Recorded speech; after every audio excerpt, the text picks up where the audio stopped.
오늘은 지금 상반기 정책 자금이 거의 다 끝났잖아요.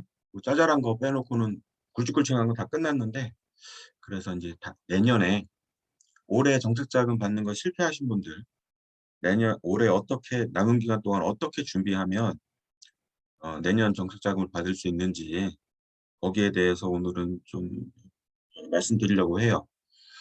아, 지금 이제 6월 중순 이제 말로 들어가는데요.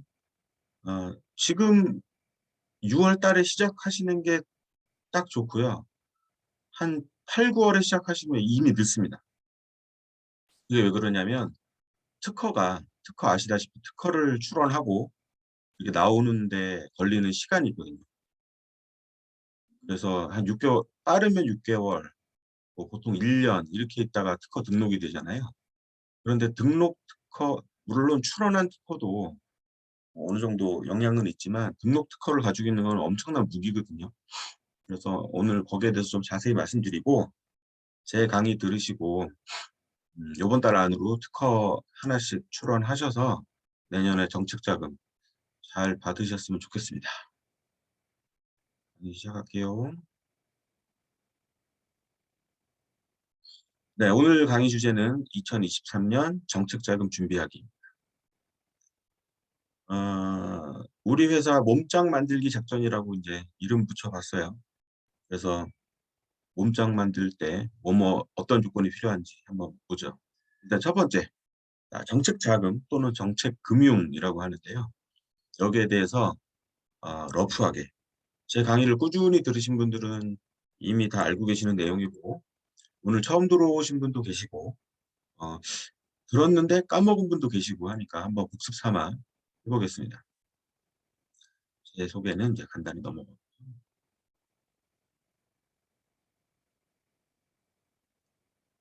오늘 배우실 내용인데요. 정책금융 사례로 보는 정책금융 사례를 일단 볼 거고요. 네, 정부 예산 편성, 그다음에 정책금융의 부분, 코로나19 특별지원 현황, 내가 받을 수 있는 건 뭔지, 그다음에 정책금융 취급기관, 공고문 파악하고요. 정책금융 심사할 때 요건, 그래서 정책 우선순위, 업종 코드 변경하는 방법, 그다음에 신용등급, 그다음에 CCRS, 그리고 이제 정책금융 이제 한도 계산하는 법, 심사 가점 파악 준비하는 방법, 그래서 연구소, 특허, 벤처 이런 가점 요소들, 이노비즈, 메인비즈, 수출 실적, 고용 증가 이런 것들 살펴보고요. 그래서 정책 자금 유치에 실패했다가 이런 앞에 말한 이런 정비 작업을 한 다음에 성공한 사례들을 몇 개 좀 살펴볼게요. 그리고 이제 창업을 준비하시는 분들, 창업 7년 이내, 예비 창업자 또는 창업 1년, 7년 이내 사업자분들은 이 창업 지원 사업도 챙겨두시면 좋죠. 그래서 그 아이템을 어떻게 잡는 건지, 비즈니스 모델을 어떻게 잡을 건지, 그리고 어떻게 해야지 합격이 되는지, 여기에 대해서 1시간 반 동안 알아보도록 하겠습니다. 자, 오늘도 이제 추첨을 어김없이 또 해야죠. 볼까요? 오늘은 몇 분이 오셨나요? 지금 9분, 저 빼고 8분. 신중철 대표님이 1번. 아니다. 여기 순서대로 하게. 허윤정 대표님이 1번. 허윤정 잠깐만요. 이거 뭐죠? 932981259777 숫자로 된 대표님 1번. 최수산 대표님 2번. 신정희 대표님 3번. 신중철 대표님 4번. 일산 꿈돌이님 5번. 전영흠 대표님 6번. 최상민 대표님 7번. 허윤정 대표님 8번. 안 들어오신 분들은 녹화 방송으로 보시는 걸로 하고 여기 라이브 오시는 분들만의 특권이죠. 추첨. 됐습니다.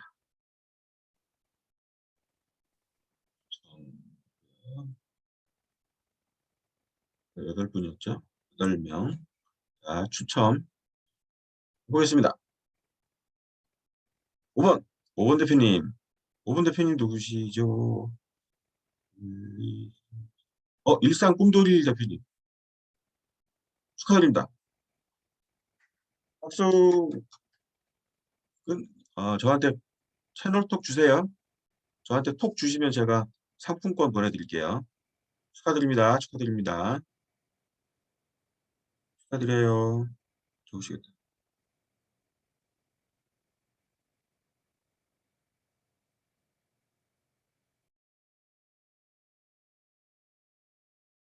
자,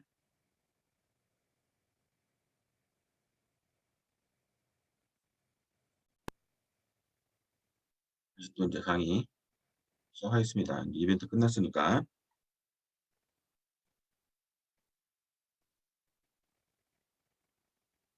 오늘 배우실 내용, 뭐, 정책자금 관련된 거. 자, 이제 정책자금 탈락 사례 좀 볼게요. 정책자금 탈락하는 경우. 중진공에서 자금을 신청했으나 직원수 미달로 거절. 네, 이런 사례가 있고요. 중진공에서 자금을 신청했으나 우선 지원 대상이 아니라면서 거절. 고용지원금을 신청했으나 5인 미만 사업장은 안 된다면서 거절. 그리고 중진공 자금 수령 후 추가로 소진공에 접수했으나 인원수 초과로 거절. 주변에 많이 나타나는 사례예요. 정책자금 상담 후 기업의 한도가 소진되었다면서 거절. 그다음에 건축 내외장재를 제조하는 업체가 뿌리산업 자금에 신청했다가 거절. 그다음에 조달청에 물품 등록을 신청했으나 거절. 그다음에 대표이사의 경력 부족으로 창업 자금이 거절되는 경우. 재무제표에 가수금 또는 가지급금이 잡혀 있어서 거절. 그다음에 예비창업 패키지, 청년창업사관학교, 초기창업 패키지 등등 이런 데 지원했으나 탈락. 정부 지원 기술개발서 R&D 지원했으나 번번이 탈락. 자, 이게 이제 주변에서 흔히 보는, 그래서 보통 한두 번 하시다가 떨어지면 포기하고 그만두시잖아요. 그래서 왜 떨어지는지 그 원인을 말씀드리고 어떻게 고쳐나가는지 말씀드릴게요. 제가 말하는 대로 하면은 올해 같은 해 안에는 될 수도 있고 안 될 수도 있어요. 근데 2년 동안 도전해서 안 되는 경우는 못 봤거든요. 보완하면 됩니다. 보완하면. 뭐 알려드릴게요. 자, 올해 정부 예산 한번 볼게요. 올해 정부 예산은 보시다시피 604조. 네, 그 문재인 정부 마지막 예산이었죠. 604조가 올해 편성됐어요. 그리고 이제 대선 직전에 아니 대선이 아니라 총선 그 국회의원 총선 전에 한 번, 두 번 정도 추경이 풀렸죠. 그래서 1차 추경, 1차 추경이 나온 게 16조, 16.9조, 그다음에 2차 추경 나온 게 59.4조예요. 그리고 이제 윤석, 윤석열 정부 이후로 2차 추경이 나온 거죠. 2차 추경 나와서 지금 앞으로도 한 추경이 몇 번 있을 것 같은데 여러분들 궁금하시죠? 이 추경이 과연 어디에 쓸까? 이거 16조, 59조는 도대체 어디에 쓰이는 건지 궁금하지 않으세요? 그래서 제가 준비했습니다.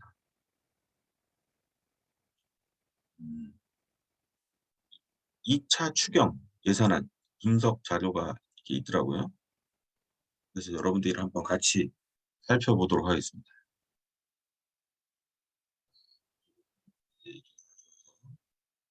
지금요.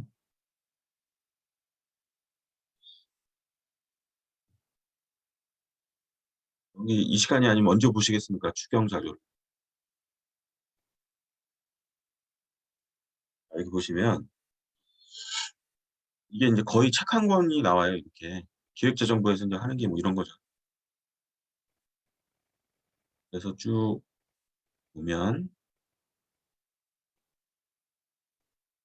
추경안 개발, 추경안 구성, 편성 배경 쭉쭉쭉 나오는데요.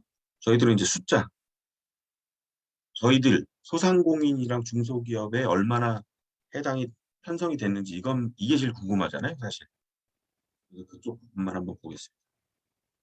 이쪽 부분은, 네, 이게 추경안 부처별 추경안 나온 거고요. 개수, 증액된 거, 감액된 거 이렇게 나와 있고요. 여기 보시면 2022년 올해 1차 추경, 2차 추경 나와서 이렇게 현황, 소관 상임위원회, 소관 부처수 이렇게 나와 있습니다. 그다음에 여기 보시면 요번에 편성된 거 여기 나와 있죠. 59.4조 이렇게 돼 있습니다. 근데 이게 도대체 어느 부분에 어떻게 써 있는지가 궁금하시잖아요. 여기 보시면 저희들은 여기 산업에 들어가 있어요. 산업. 그리고 보건복지고용. 저희 중소기업을 경영하면서 정책자금을 받는 거는 교육, 아니, 고용 분야, 그다음에 산업, 중소기업, 그리고 에너지 분야. 이렇게 돼 있어요. 대부분. 그리고 나머지 부서는 이제 해당하시는 것만. 다 해당되는 건 아니고 보통 모든 부서에 공통적으로 적용되는 거는 보건복지, 고용, 그다음에 산업, 중소기업, 에너지 이렇게 돼 있어요. 자, 본 예산이 이쪽이 217조, 그다음에 여기가 31조죠. 이렇게 편성됐고 추경이 되면서 43조가 됐고 2차 추경이 나오면서 총 69조가 됐어요. 중소기업 그러니까 산자부, 중기부죠 주로 여기에 배정된 게 지금 69조. 이 예산이 어디에 쓰이는지 궁금하지 않으세요? 그래서 그런 거 한번 다시 한번 해보도록 하겠습니다. 자, 그래서 추경은 이렇게 쓰인다. 자, 정책금융 이 저희가 그 예산 본안 604조의 본안과 추경으로 편성된 약 70조? 70조의 그 추경안은 그중에서 우리 중소기업 소상공인 대표들이 받을 수 있는 정책 자금은 도대체 얼마일까요? 그러니까 680조 정도, 680조, 670조 중에 우리들이 받을 수 있는 정책 자금은 얼마나 되는지 한번 볼게요. 일단 융자가 있고요. 정책 금융, 정책 자금에는 크게 융자가 있어요. 융자, 그다음에 보증, 투자. 이걸 합쳐서 그냥 융자라고 할게요. 그다음에 녹색 금융도 있고요. 출연금. 출연금은 무상환, 무담보, 무이자인데요. 무상환인데 기술료를 내셔야 돼요. 그래서 일부 상환이라고 하는 사람들도 있어요. 그래서 이거는 기술료는 R&D 기술로 개발을 하잖아요. 기술 개발.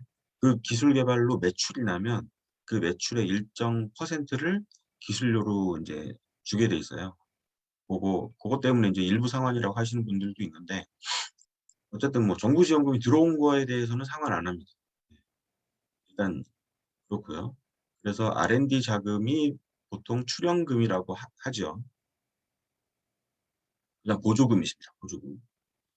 보조금은 말 그대로 무상환, 무담보, 무이자예요. 한마디로 공짜로 주는 거. 무상지원금.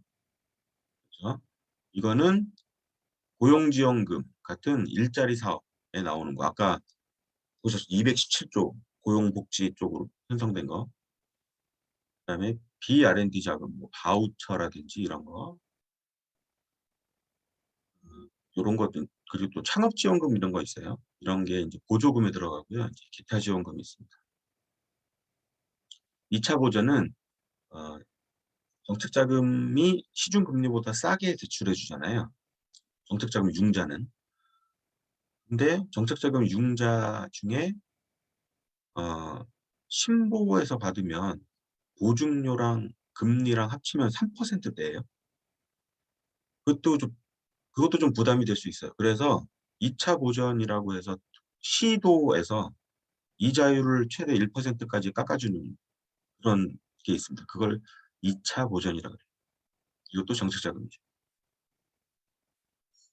그래서 융자에 배당된 게 작년에 73조에서 올해 80조. 융자에 들어가 있는 게 이게 36조, 129조, 8.6조. 보증 예산이 이제 129조예요. 자, 보세요. 예산이 80조인데 어떻게 129조가 할당될까요? 이거 이상하지 않으세요? 전체 합이 80조인데 세부 합이 140조예요. 그죠? 아니, 160조예요. 세부 합이. 이거 이상하죠? 이게 왜 그러냐면 그 레버리지 효과 때문에. 보증에 투자된 예산은 이거 80에서 36 빼기 8 하면은 뭐 36조 정도 되잖아요. 36조가 이쪽에 들어가서 레버리지 효과를 내는 거거든요. 그래서 금융이잖아요. 금융. 은행이 보통 고객의 돈 1억을 예치하면 이거 가지고 한, 한 4억에서 10억 정도의 대출을 만들어낼 수 있잖아요. 원금 1억 가지고. 그거랑 똑같은 원리예요. 보증도 정부 예산은 30몇 억이 나오지만 이게 그 보증으로 환산을 하면 129조가 돼요. 이렇게 해서 융자에 이런 예산이 이제 할당이 돼 있고요. 그다음에 출연금은 27조에서 29조로 늘었습니다. 네, R&D도 늘었어요. 그다음에 보조금도 조금 늘었네요. 37조에서 38조로. 일자리 사업, 그다음에 바우처에도 약간 7조 원 정도 들어갔고요. 그래서 요거는 이제 지금 시간 관계상 보지는 않을 건데요. 연초에 저희들이 한번 살펴봤었죠. 올해 예산안 기획도정부에서 나온 거. 그래서 정책자금 총액이 258조예요.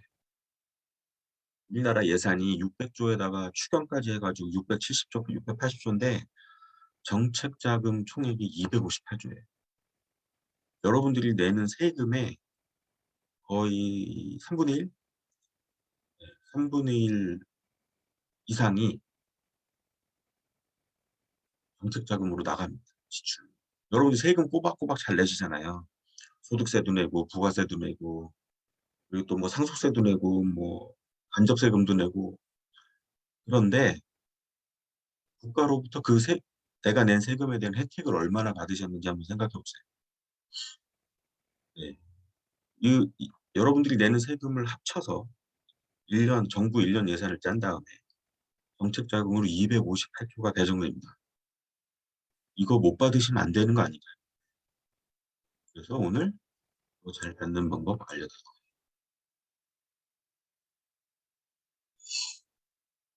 자, 일단 용어 정리부터 할게요. 융자, 투자, 보증, 출연금, 보조금.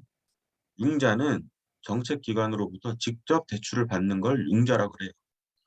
그러니까 중진공에서 여러분 회사 통장으로 그냥 쏴주는 거.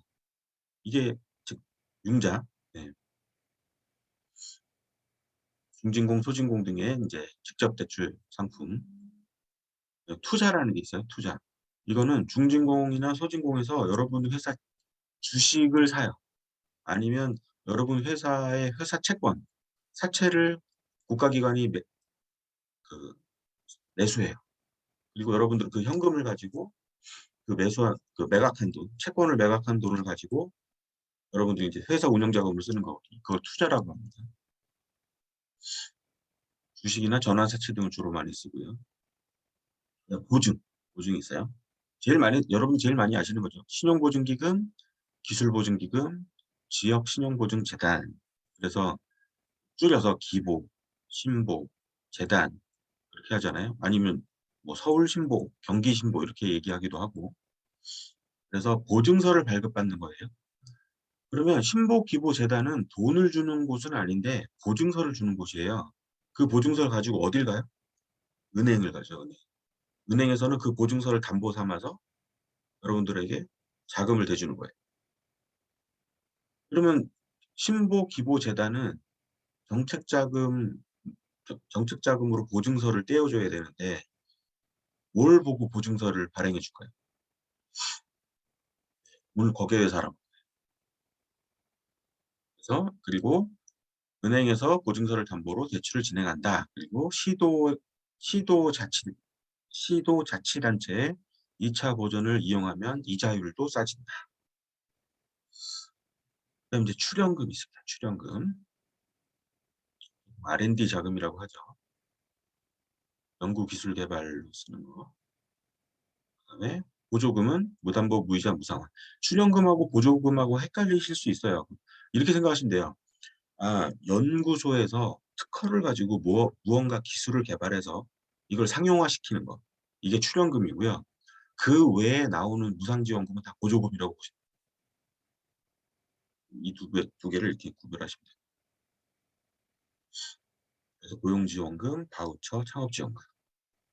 용어는 이제 정확히 아시겠죠? 자, 이제 다 지나갔지만 코로나19 특별지원 현황. 그래서 내게 맞는 코로나19 지원 정책 찾기 이런 데 있었고요, 사이트. 그래서 융자에는 이런 것들, 보증에 이런 것들, 출연금에 이런 것들, 보조금에 이런 것들이 코로나 특별지원 현황이고요.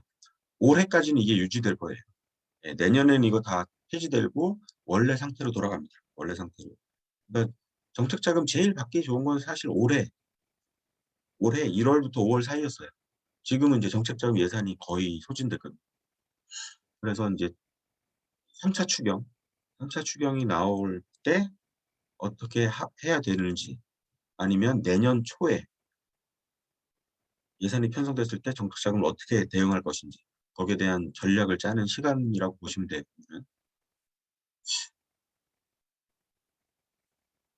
내가 받을 수 있는 정책자금은 어디서 보냐면요. 이런 데서 봐요. 기업마당이 가장 광범위하게 검색이 되는데 검색하기가 힘들어요. 그리고 이제 카카오톡, 채널톡, 친구에서 비즈봇, 지원사업 알림이 챗봇을 내 친구 찾기로 해놓으면 카톡 채널 연결시키면 이런 게 뜨죠. 그런 거. 비즈봇, 지원사업 알림, 요거 친구 추가 누르면 뜨는 겁니다. 그다음에 KB 브릿지라는 앱이 있고요. 휴대폰에. 국민은행에서 만든 거. 그다음에 소상공인 전용, 소상공인 마당. 그다음에 창업하는 사람들, 그러니까 창업 7년 이내 기업을 위한 전용 코너, K-스타트업이 있죠. 창업마당. 그다음에 R&D 전용 플랫폼인 SM테크, 중소기업 기술개발 사업 종합관리 시스템. 그다음에 그 외 자잘한 보조금은 보조금 24에 가시면 조회하실 수 있어요. 여기를 얼마나 부지런히 들락날락 하는가에 따라서 내가 우리나라 1년 예산, 1년 정책자금 예산 258조 중에 내가 얼마를 빼먹을 수 있는지 결정되는 거예요. 여기를 얼마나 자주 가시는지.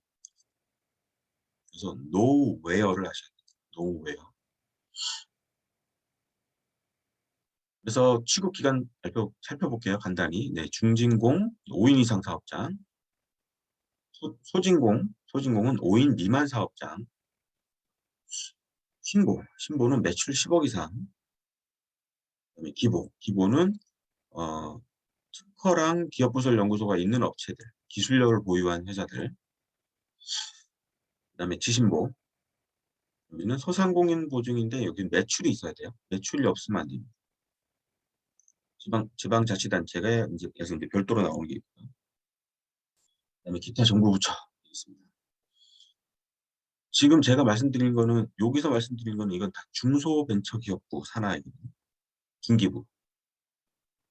중기부가 저희들은 혜택이 제일 많아서 주로 중기부 자금을 많이 얘기하는데 우리나라에 중기부만 있는 게 아니잖아요. 그래서 기타 정부 부처에서 나오는 자금 아까 그 수경 편성에서도 다른 부처 쭉 편성된 거 보셨잖아요. 우리나라의 부처가 어떻게 돼 있냐면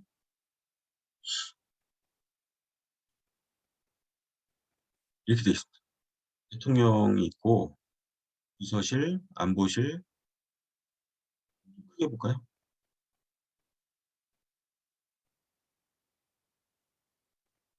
감사원, 국정원, 뭐 방송통신위원회, 안전보장회의, 민주평화통일자문회의, 국민경제자문회의, 국가과학기술자문회의 이런 것들은 다 들어보셨지만 여기서는 정책자금이 안 나와요. 정책자금은 어디서 나오냐면 여기 나옵니다. 파란색. 기획재정부, 교육부, 과기부, 외교부, 통일부, 법무부, 국방부, 행안부 쭉 해가지고 우리 서열 꼴찌 중소벤처기업부까지 여기에서 정책자금이 주로 나오고요. 저희들은 주로 여기서 소상공인 정책자금은 주로 여기서 편성이 되고요.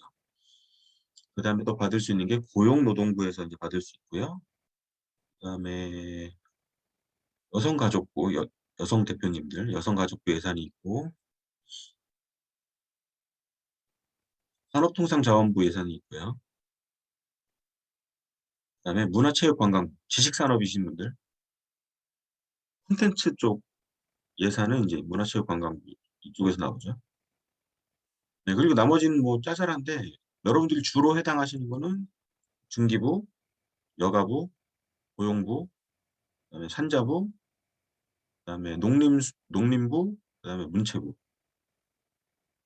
네, 이 정도라고 보시면 됩니다.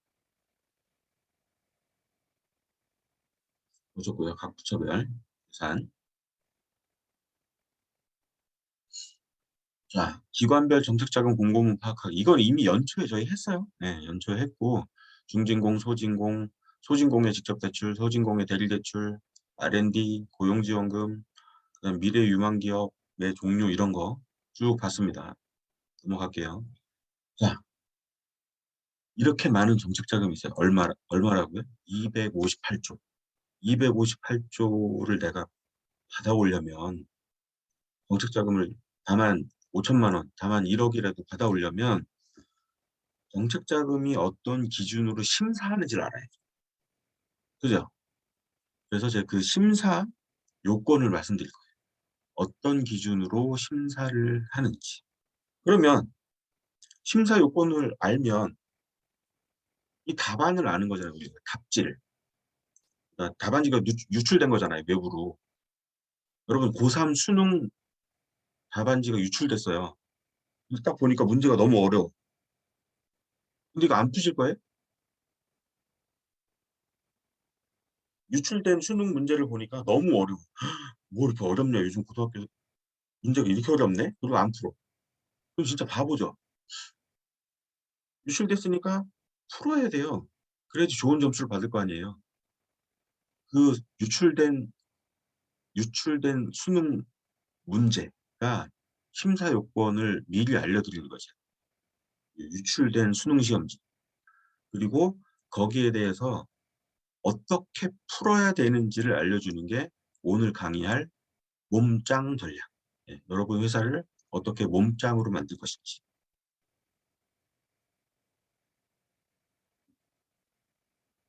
그래서 일단 심사 요건부터 볼게요. 자, 우리나라 정책 자금은 한정된 자원을 258조라는 한정된 자원을 여러 기업들한테 뿌려줘야 되니까 정책 우선순위가 있어요. 정책 우선순위. 정책 우선순위가 1번이 정부가 주력으로 지원하는 업종인가 이거예요. 이건 제가 한 100번도 넘게 말씀드렸죠. 100번도 넘게. 그래서 그것들은 중진공 별표에 이렇게 코드가 나와 있고요. 4차 산업혁명, 4IR, 4차 산업혁명 138개 업종. 이것도 생각나시죠? 그다음에 중소기업 기술 로드맵. 요 세 군데 가셔서 내가 지금 영위하고 있는 업종 또는 내가 앞으로 창업할 업종을 여기에다 끼워 맞추셔야 돼요. 여러분이 지금 도소매다. 도소매 국가에서 지원 안 하는데 그럼 내가 어디다 끼워 맞추면 될까라고 해서 끼워 맞추셔야 돼요. 그래서 여러분들 회사를 제조업이나 IT업이나 아니면 지식 서비스 산업으로 바꾸셔야 돼요. 그래야지 정부 지원금을 받을 수 있어요. 제가 수능 문제 유출해 드렸어요. 어떻게 하라고. 그리고 이제 푸는 방법도 이따가 말씀드릴 거예요. 근데 안 풀었다. 그러면 이제 답이 없는 거죠. 네, 정부 돈을 이제 받기 싫다. 중진공 발표 한번 볼게요. 여러분 이제 많이 보셨어요? 또 보여드리죠 뭐. 복습 삼아서 이거를 한글 프로그램으로 열게요.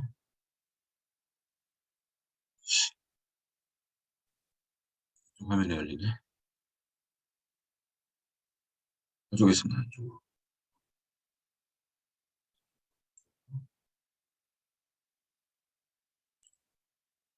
자, 정책자금 융자 공고에서 참고 자료로 해서 이렇게 우대 업종을 보세요. 이렇게 우대 업종을 리스트업 해놨어요. 네. 그래서 참고 1부터 참고 15까지가 우리는 이런 업종을 우대해 줄 거야 라고 발표해놨어요. 답안지가 유출됐단 말이에요. 근데 여러분들이 이걸 보고서 나는 여기랑 상관없는데 나는 정책자금 못 받네 이러실 거예요. 이거 아니잖아요. 그죠? 어? 답안지가 유출됐네? 어떻게든지 여기 맞춰야겠다. 이게 정책자금 유치 전략이잖아. 그래서 혁신성장 분야를 보면 첨단 제조, 자동화, 여러분 영위하는 업종이랑 거리가 멀죠.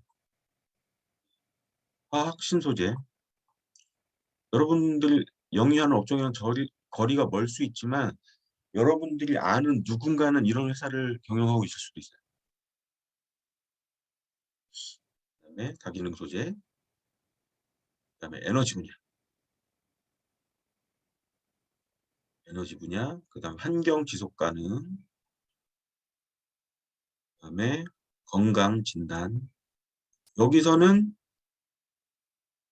어 이런 거, 면역 치료, 여러분들 이런 좀 비슷한 거, 소상공인도 할 수 있는 거. 그럼 이쪽에 보시면 스마트 헬스케어, 네, IT 업종이 할 수 있는 거, 정보통신, 네, 여기는 뭐 할 수 있는 거 많죠. 무선 미디어, 무선 통신 미디어, 능동형 컴퓨터, 실감 콘텐츠 이런 것들 소프트웨어. 그다음에 전기전자 쪽으로 웨어러블 디바이스, 운동형 조명 이런 것들. 그다음에 센서 분야, 측정 분야, 그다음에 지식 서비스 분야, 게임, 콘텐츠, 애니메이션, 광고, 디자인, 에듀테크, 모바일 서비스, 공유 플랫폼, 핀테크 이런 것들은 이제 중소기업들이 도전할 수 있는 스타트업들이 도전할 수 있는 것들이죠. 그다음에 그림 분야,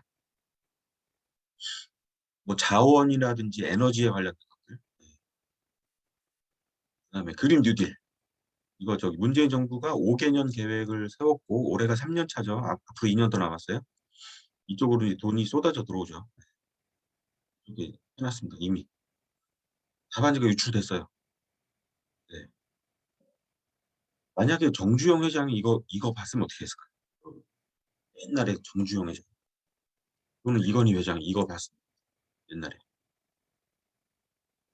당장 업종 바꾸지 않을까요? 잘 생각해 보세요. 비대면 분야 있습니다. 비대면 분야. 스마트 헬스케어, 온라인 교육 시스템, 온라인 교육 콘텐츠. 저희 단톡방에 있는 분들 이거 되게 많죠. 요 업종. 그다음에 스마트 비즈니스 및 금융, 생활 소비, 엔터테인먼트, 여행 숙박 장거리 이동, 물류, 기반 기술. 그래서 이런 4차 산업혁명 기술, 어? 네, 뿌리 산업. 그래서 전통적인 주조 산업, 금형, 소성 가공, 금속 공예, 아니 금속 가공, 열 처리, 표면 처리, 용접 이런 것들. 뭐든지 이런 게 이제 뿌리 산업이 있네요. 차세대 공정산, 수출, 패스 산업, 정밀 가공, 적층 제조, 산업용 필름, 그다음에 로봇, 센서, 소프트웨어, 엔지니어링 설계 산업, 그다음에 뿌리 기술, 고 소재 부품 장비, 흔히들 소부장이라고 하는 거. 여기 구체적으로 업종 코드까지 해놨네. 코드까지 쭉 해주고 여기서 여러분들 맞는 업종 코드 찾으시면 돼요. 비슷한 거 찾아서 업종을 꿰어 맞추셔야 돼요.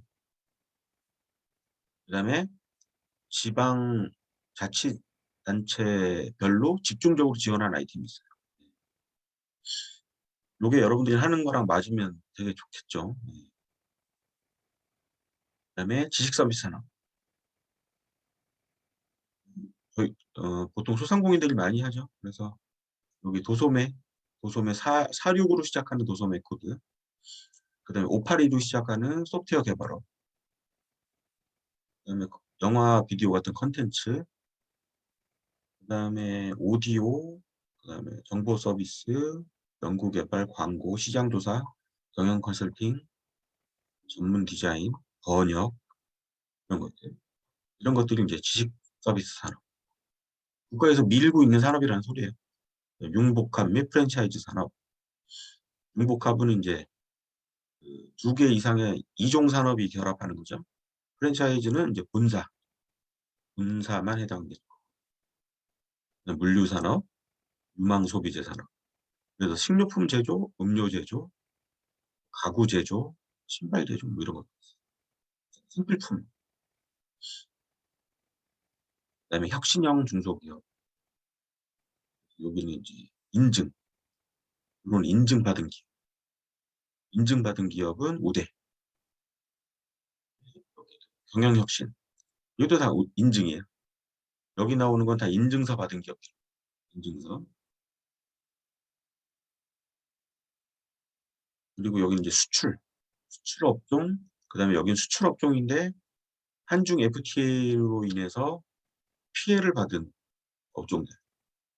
이런 업종 코드 받으셔도 지원이 잘 돼요. 네. 요 어떤 분은 다 아시는 얘기고 어떤 분은 처음 들으시는 얘기겠지만 정말 중요한 거예요. 정책 우선순위가 지금 우리 중진공 별표 봤잖아요. 이런 업종을 우선시해서 주겠대요. 그러면 나는 이런 걸 해야 돼요, 무조건. 돈 벌려면. 그리고 4차 산업혁명 138개 업종도 마찬가지예요. 좀 아까 저희가 봤던 중진공 그 별표랑 거의 비슷해요. 비슷한데 한번 보시죠. 네, 이렇게 4차 산업혁명만 이렇게 골라놓은 여기 보시면 네, 138개 전략 품목. 그래서 이미 정해놨어요, 이렇게. 그래서 인공지능 쪽으로 부문 다 정해놨고요. 빅데이터 쪽으로. 그다음에 5G, 블록체인, 그다음에 서비스 플랫폼. 이제 보통 IT 업체들이 많이 하는 거. 플랫폼. 그다음에 실감형 콘텐츠. 그리고 뭐 XR, AR 뭐 이런 거 있죠. 드론, 지능형 로봇, 그다음에 스마트 제조, 자율주행차, 시스템 반도체, 재난 안전, 스마트 시티, IoT, 바이오, 바이오 중에 여러분들이 할 수 있는 거 요거 기능성 화장품 많죠. 의료기기, 전기차, 수소차, 그다음에 신재생에너지, 그리고 2차 전지, 친환경 소재 및 자원 순환 이렇게 돼 있어요. 네. 누누이 말씀드리지만 이게 정답지예요. 정답지가 이렇게 유출됐어요. 이런 업종을 영유하면 정책 자금을 줄 때 우선순위를 줄게. 안 하시면 안 되지 않나요? 예, 이 중진공 별표랑 138개 업종은 첨부 파일로 돼 있잖아요. 근데 온라인에도 이렇게 정리돼 있어요. 기술 로드맵. 기술 로드맵이라고 조회해서 들어가시면 빅3. 빅3만 이렇게 빨갛게 표시되죠. 그린 뉴딜. 뭐 그린 뉴딜만 이렇게 표현되죠. 소부장. 이렇게 소부장만 딱딱딱 표시되죠. 이렇게 해서 이 안에 이제 또 세부 품목이 있어요. 이렇게 다 정리되어 있습니다. 여러분들이 지금 영위하고 있는 업종이 여기에 또는 여러분들이 앞으로 창업하고 싶은 업종이 여기에 무조건 관련이 돼야 돼. 그래야 정책 자금의 기본 요건들, 기본 요건. 자, 두 번째. 첫 번째가 뭐라고요? 정부가 주력으로 지원하는 업종입니다. 두 번째, 내가 고용을 얼마나 증가시켜. 네. 단 한 명이라도 증가하면 돼요. 한 명이라도. 청년 고용, 그리고 그다음에 내일 채용 공제, 성과 공유제 이런 걸 제도적으로 실행하고 있으면 요것도 가점 상황입니다. 근데 요건 사실 서류 작업이잖아요. 예. 꼭 사람 뽑기만 하면 이건 하면 되거든요. 이제 고용 증가가 두 번째, 세 번째가 이제 기술력. 그래서 기술력을 뭘로 검증하나요? 스코어와 기업부설 연구소. 예. 이게 이 한 페이지에 적혀 있는 이게 다예요.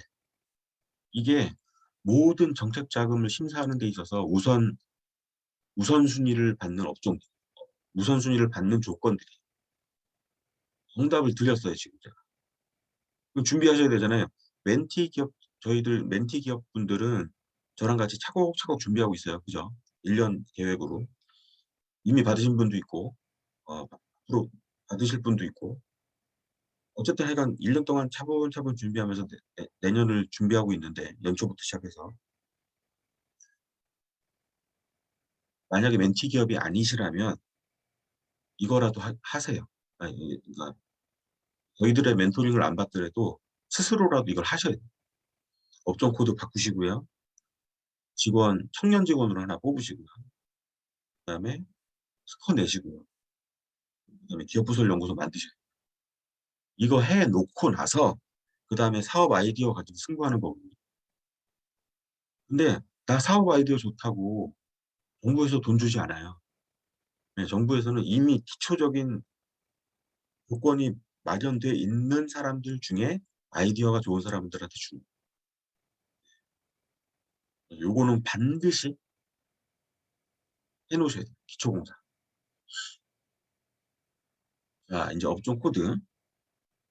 표준산업분류로 코드라는 게 있고 기준경비율 코드라는 게 있어요. 이거는 이제 보통 국세청 코드, 세무서 코드라고 해요. 이건 5자리, 이건 6자리. 아까 저희들이 이제까지 살펴봤던 건 다 요거 봤어요. 표준산업분류 코드. 내 업종 코드 조회는 근로복지공단 들어가서 하시는 거 아시죠? 그다음에 이거 저희가 실습도 다 해봤었어요. 그리고 근로복지공단 들어가서 어디를 가라? 밤색. 밤색 코너 가라 그랬죠. 초록색, 밤색이죠. 밤색.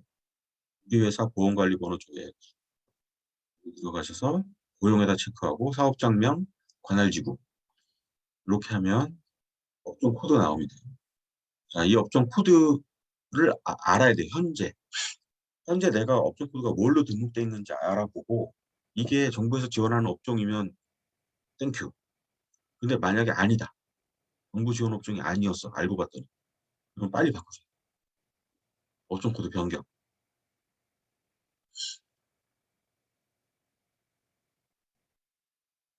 일반적으로 창업하실 때 세무사가 보통 사업자 등록 해주잖아요. 네. 세무사가 사업자 등록을 대리 등록할 때 세무사니까 당연히 기준경비율 코드부터 하겠죠. 6자리 코드. 그리고 6자리 코드랑 이 표준산업분류 5자리 코드를 매칭하는 표가 있거든요. 엑셀. 그 엑셀표를 보고 표준산업분류 코드를 임의로 그냥 할당해줘요. 세무사가. 이렇게 되면 운이 나쁘면 정책자금을 받을 수 있는 업종인데도 불구하고 못 받는 거예요. 세상 억울한 거죠. 그래서 이제 우리는 어떻게 해야 돼요? 세무사한테 먼저 요청해야 돼요. 표준산업분류 코드를 보여주고 우리 이 표준산업분류 코드로 신고해 주세요. 여기에 맞는 국세청 코드는 세무사님이 좀 알아서 매칭해서 주세요. 잘 모르겠다 그러면 이 코드 적용표 줘야 돼요. 제가 이제 실무를 하다 보니까 세무사님들이 반은 알고 반은 이거 모르시더라고요. 그래서 이렇게 있죠. 6자리 코드. 이게 국세청 코드예요. 그리고 이쪽에 보시면 5자리 코드 있죠. 표준산업분류 코드. 이게 서로 매칭할 수 있게 해놨어요. 그래서 이게 굉장히 중요하다. 답안지 유출됐어요. 푸는 방법도 알려주는 거예요, 제가 지금. 답안지 유출됐으니까 푸는 방법. 업종 코드가 틀렸네? 아, 이렇게 고치면 되는구나. 하나 알려드렸어요. 업종 코드 바꾸는 거. 두 번째, 이거 또 나오나? 변경 요청 양식. 코드 변경 양식이 있어요. 아래 한글로 한글 프로그램으로 나온 그 코드 변경 양식 있죠. 이렇게 국가에서 나온 거 양식지. 여기에 표시해서 팩스 보내면 됩니다. 전국 근로복지공단 연락처로 전화하셔서 팩스 번호 알려달라고 하시고 그쪽으로 팩스 번호 보내시면 됩니다. 자, 이렇게 코드만 맞추면 챙길 수 있는 지원금은 정말 많아요. 그래서 제가 이제까지 아까 중진공 별표로 같이 살펴봤던 혁신성장업종, 뿌리산업, 소재사, 소부장, 그다음에 지역특화, 지식서비스, 융복합 프랜차이즈, 물류, 유망소비재, 비대면. 요 코드를 꼭 맞추세요. 그리고 이왕이면 4차 산업혁명도 맞추면 더 좋아요. 자, 첫 번째가 이제 업종 코드였어요. 자, 답안지 유출됐어요. 100점 맞으려면 첫 번째는 업종 코드가 맞아야 돼요. 업종 코드 중에서도 정부가 주력으로 미는 업종이면 좋다. 그죠? 자, 두 번째 답안지예요. 신용등급. 기업의 신용등급과 대표자 개인 신용등급이 있는데요. 기업 신용등급은 크레탑이나 나이스에 가서 조회를 하고요. 대표이사 또는 최대 주주의 신용등급은 올 크레딧 또는 나이스에서 평가를 하는데 얘네 데이터를 보통 요즘에는 토스 아니면 카카오뱅크 아니면 카카오페이 이런 데서 볼 수 있더라고요. 이렇게 가서 보시면 됩니다. 그래서 신용등급 구간을 보시면 여러분들 점수가 1점부터 1000점 사이로 나와 있어요. 그래서 이거 신용등급제는 폐지됐거든요. 지금은 0등급부터 1000등급이 있어요. 1000등급. 1000등급인데 그래도 은행에서는 폐지됐다고는 하지만 여전히 이 등급표를 쓰고 있어요. 등급표를 쓰고 있고 보시면 4등급까지 830점, 830점, 나이스 지킴이 830점, 올크레딧 830점, 그죠? 830점 무조건 넘으셔야 돼요. 1, 2, 3, 4등급 안에 들어가시고 5등급, 6등급은 삭감 지급되고요. 7등급부터는 아예 거절. 네. 근데 신용등급을 어떻게 내 마음대로 올릴 수 있을까요? 그게 과연 가능할까요? 신용등급을 내 마음대로 올리는 게? 가능하다 그랬죠. 제가 그 올크레딧 사이트에 가셔서 마이 데이터 등록하시고 신용 성향 설문조사 하시면 한 50점 정도 올라간다 그랬어요. 점수가. 50점 정도 올라가서 신용등급이 올라가고 그래도 조금밖에 안 올라가면 신용평가기관에 전화를 하셔서 나 그 카카오페이에서 내 신용등급을 봤는데 이 점수더라. 이거 어떻게 올려야 되냐. 내가 뭐가 문제라서 점수가 이거밖에 안 나오냐라고 전화를 물어보셔서 지금 어디 어디 대출이 얼마 있으시고 어디에 연체가 얼마 있으시네요. 이것 때문에 그렇습니다. 라고 알려줘요. 그럼 그거부터 해소하셔야 돼요.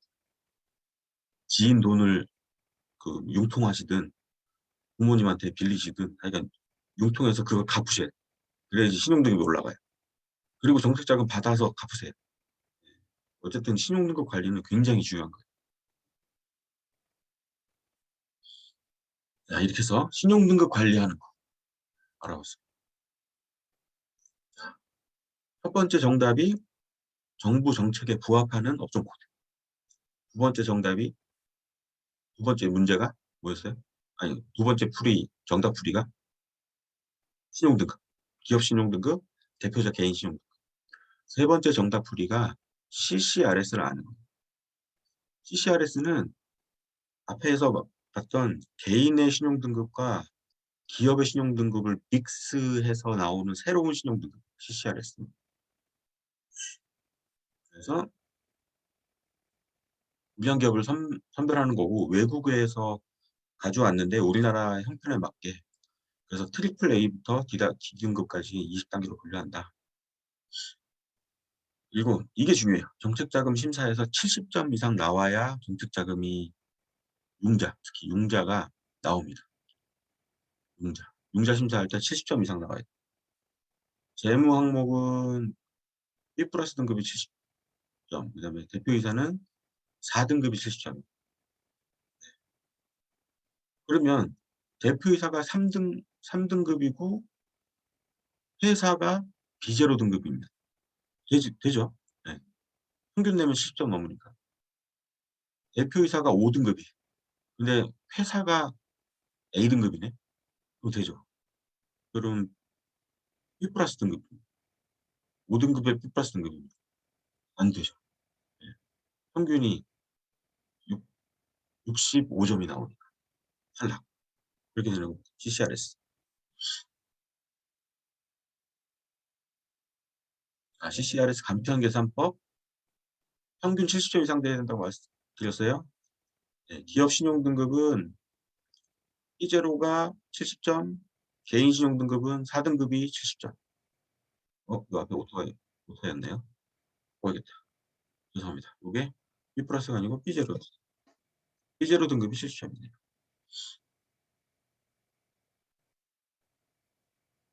네. 여기가 70점이에요. 네. 그런데 개인 신용 등급이 3등급이면 기업 신용 등급이 B0, B-까지는 커버가 되는 거예요. 반면 개인 신용 등급이 5등급이면 기업 신용 등급이 B 플러스가 돼요. 그죠? B 플러스. 이래야지 70점 나오고. 80 더하기 60 나누기 2 하면 평균 70. 요거 70이 커트라인이라는 거를 유념하시고 내가 신용 등급을 기업부터 조정해야 되는지 개인부터 조정해야 되는지 이제 파악하시면 돼요. 그리고 이제 이렇게 하면 나는 이제 정책자금 받을 수 있는 조건은 다 갖춘 것 같아. 그러면 얼마가 나오는 거야 도대체? 한도 계산. 중진공은 최대 50억, 한 번 받을 때 최대 5억이에요. 근데 이렇게 받으시는 기업 못 봤어요. 어쨌든 문서상에 이렇게 돼 있어요. 소진공은 최대 10억, 그 다음에 한 번 받을 때는 최대 1억. 그러니까 이건 5억씩 받아가지고 50억 받으려면은 어떻게 해야 될까요? 운전자금 5억씩 한 3년에 걸쳐서 5억씩. 그러면은 45억. 뭐 이렇게, 아니, 15억. 그 다음에 나머지 25억은 건물 담보, 그 정책자금 담보, 건물, 시설자금, 공장 땅, 공장 건물 이런 거.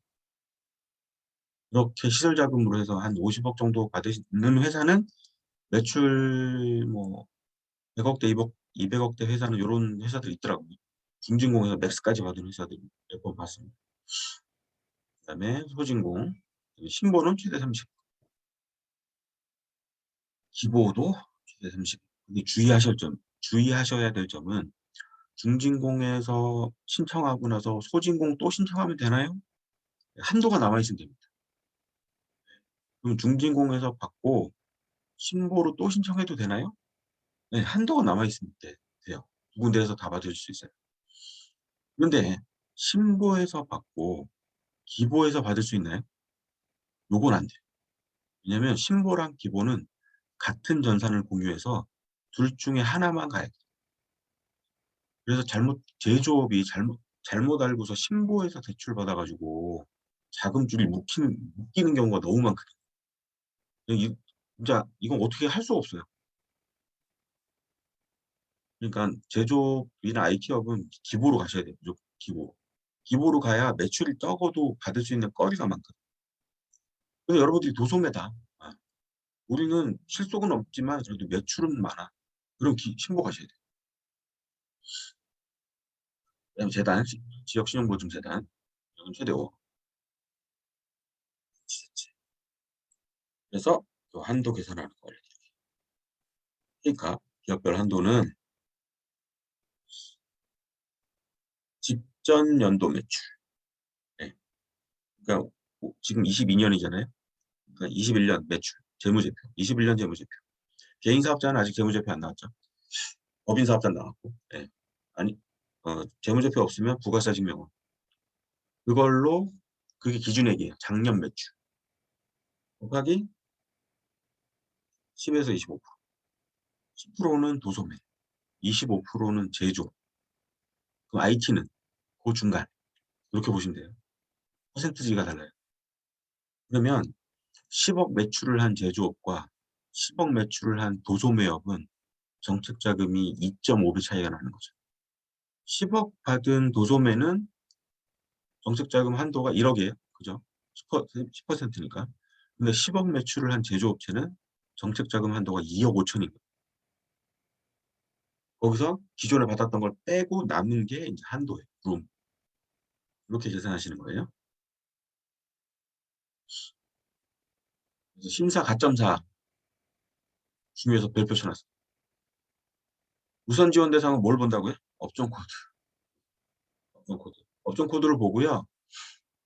업종 코드에 내가 이제 내가 도소매업이었는데 제조업이 유리하네. 그리고 제조업을 바꿨어. 근데 재무제표에는 아직도 도소매로 나와 있어. 이러면 안 돼요. 재무제표도 같이 바꾸셔야 돼요. 그래서 재무제표 이제 못 바꿔요. 그러면 사유서 쓰셔서 기존에 이거 세무사들도 잘 모르는 방법이거든요. 재무제표가 나오면 절대로 못 바꾸는 줄 알아요. 재무제표를. 바꾸는 방법이 있어요. 기존의 전산자료를 삭제하고 그, 부가세 마감 기한을 결산 마감 기간을 지나서 과태료를 내고 기한 후 신고를 하는 거예요. 기존 전산자료를 삭제하고 새로 이런 방법이 있거든요. 그러면 재무제표가 수정이 돼요. 물론 이제 그 담당 세무서에서 좀 용인을 해줘야 되는데 이런 방법을 써서라도 내가 작년에 도소매 매출로 잡혔네. 재무제표에 상품 매출 이렇게 잡혀 있으면 도소매인 거예요. 그럼 이거를 제품 매출 이렇게 바꾸셔야 돼요. 그래야 제조업이 되는 거예요. 이렇게 바꿀 수 있는 방법 제가 알려드렸어요. 네. 정답지 유출했어요. 그다음에 두 번째가 기업부설연구소. 특허 등록 또는 특허 출원. 등록이 제일 좋고요, 당연히. 안 되면 출원이라도 하셔라. 그다음에 벤처기업 인증. 그다음에 이노비즈 또는 메인비즈 인증. 둘 다 받으면 너무 좋고. 수출 실적 잡히는 거. 단돈 100만 원이라도 돼. 수출 실적 잡히고 안 잡히고는 천지 차이예요. 심사할 때. 그다음에 고용이 증가. 이게 심사 가점사항 파악의 전부예요. 아까 제가 말씀드렸던 그 정부 주력 지원 업종, 그다음에 고용 증가, 그다음에 4차 산업혁명 아이템일 것, 그게 여기에 포함된다고 보시면 돼요. 거기에다가 기업부설연구소 있을 것, 특허 있을 것, 벤처 인증받을 것, 이노비즈 인증받을 것, 수출 실적 잡혀 있을 것, 고용 증가할 것. 이렇게 해놓으면 이제 몸짱 대회 나가도 경쟁력이 있는 거예요. 그래서 정책자금 유치 전쟁에 뛰어들으셔도 된다.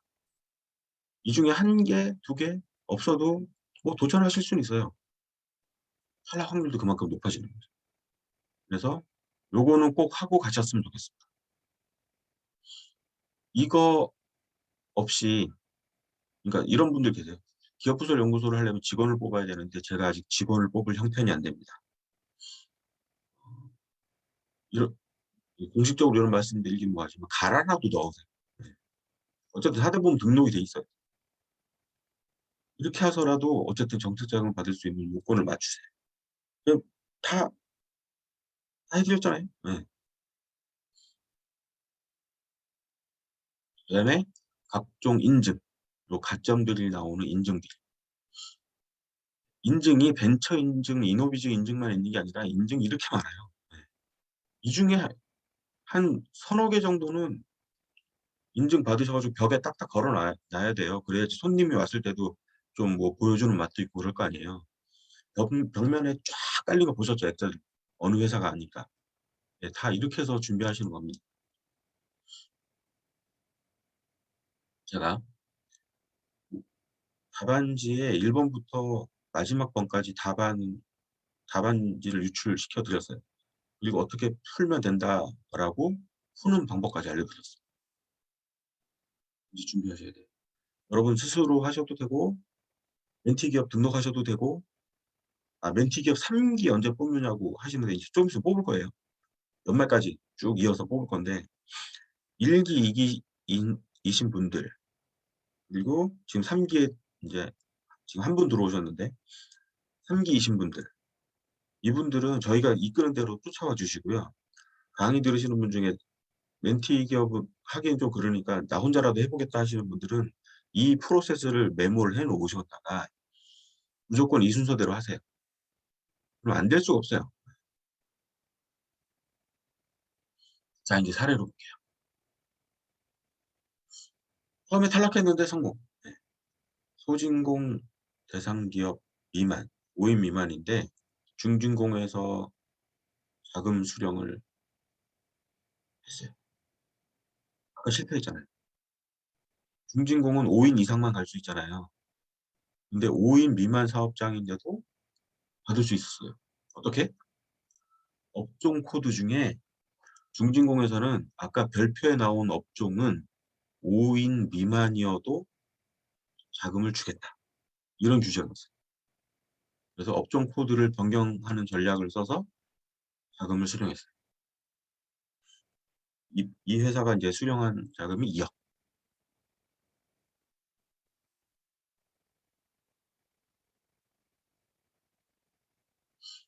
그다음에 고용지원금 불가 업체였으나 업종 코드 변경으로 수령. 요거는 어 저희 아까 봤던 중진공 그거는 중진공에서 인제 정책자금 심사할 때 우선 업종이고요. 고용지원금은 성장 유망 업종이라고 따로 있어요. 성장 유망 업종에 코드를 또 맞춰야 돼요. 그러니까 제일 좋은 베스트 케이스는 중진공에서 나오는 그 혁신 성장 업종과 고용지원금에서 나오는 성장 유망 업종 코드를 둘 다 되는 코드를 고르는 게 제일 좋죠. 이 코드는 이것도 되고 이것도 되네. 이게 제일 좋아요. 그런데 그렇지 않는 경우도 있어요, 가끔. 그럴 경우에는 고용지원금 쪽으로 맞추세요. 그래서 고용지원금을 받는 게 먼저예요, 일단. 그리고 중진공에 들어갈 때 재무제표를 제조 매출인 제조 매출로 기장되어 있는 재무제표를 들고 가서 우리가 도소매로 잡혀 있는데 사실 제조업이다. 이거 봐라. 기장 봐라. 이렇게 기장되어 있지 않느냐. 우린 제조업체로 기장을 했다. 재무제표를. 그러면 이게 소명이 돼요. 고용지원금도 받을 수 있고 중진공에서 융자도 받을 수 있고. 그다음에 중진공 대상 업체인데 소진공에서도 자금 출력. 예를 들어서 11명이었어요. 아니요. 그 회사가 12명이에요. 12명이었어요. 12명이었는데 대표이사 포함해서 13명. 12명 직원인데 중진공에서 이제 운전 자금으로 2억을 받은 회사예요, 이미. 근데 제조업체라 한 1억 5천 정도 더 받을 수 있는 룸이 있었어요, 한도가. 한도가 남아 있었던 거죠. 그래서 소진공에 신청했어요. 근데 소진공에서 여기 13명 사업장이니까 소진공에서는 안 받아줍니다. 안 돼요. 이렇게 빠꾸가 나온 거예요. 그런데 소진공 그 소상공인 규정이 있어요. 소상공인 규정에 직원 수 카운팅하는 조건이 나와 있거든요. 직원 이런 직원 수를 10인 미만 사업장을 소상공인이라고 한다. 제조업인 경우. 그런데 직원은 다음과 같은 사람들을 제외한다. 네, 그래서 기업의 그 회사의 임원, 대표이사, 임원, 최대 주주 그리고 기업부설 연구소의 연구원은 직원 수 카운팅에서 빼는 거예요, 빼는 거. 그러니까 이 대표이사의 조카가 한 명 있었고 그다음에 기업부설 연구소에 연구원이 3명 있었어요.